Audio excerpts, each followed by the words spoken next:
క్రాంతి కిరణ్ గారు మాట్లాడవలసిందిగా విజ్ఞప్తి చేస్తా ఉన్నాను.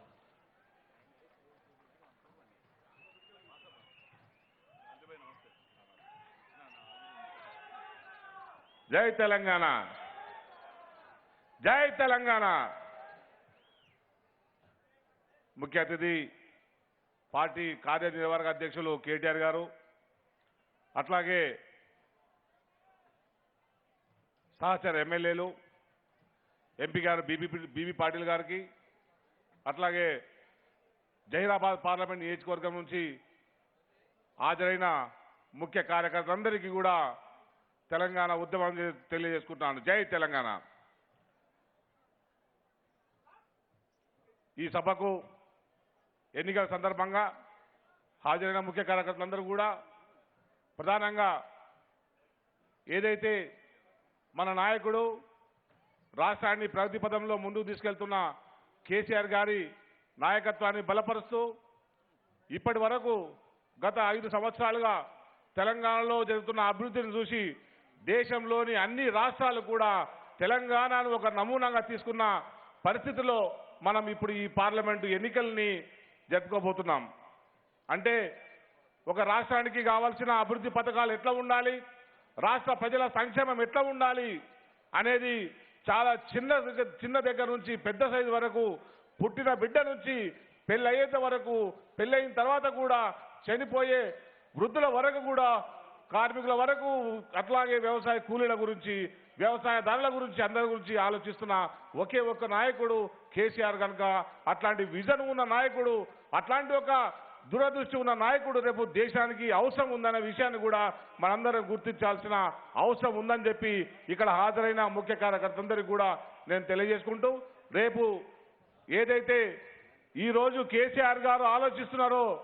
రేపు భారతదేశంలోని ప్రతి ఒక్క ముఖ్యమంత్రి ఆలోచిస్తున్నారు. ముఖ్యమంత్రి కాదు, చివరకు గుజరాత్ అంటేనే మొత్తం దేశంలో ఒక రోల్ మోడల్ అని చెప్పుకునే స్థాయి నుంచి ప్రధానమంత్రిగా ఎదిగిన నరేంద్ర మోడీ సైతం మన కేసీఆర్ గారిని కాపీ కొట్టి రైతు బంధు పథకాన్ని దేశం మొత్తాన్ని ప్రవేశపెట్టినంటే కేసీఆర్ గారి ఆలోచన విధానం ఎట్లా ఉందో మనందరం అర్థం చేసుకోవచ్చు. ఇట్లాంటి నాయకత్వమే రేపు దేశానికి అవసరం ఉంది. ఇంకా చెప్పాలంటే ఇప్పుడున్న ఈ పరిస్థితుల్లో దేశంలో భద్రత కోసం,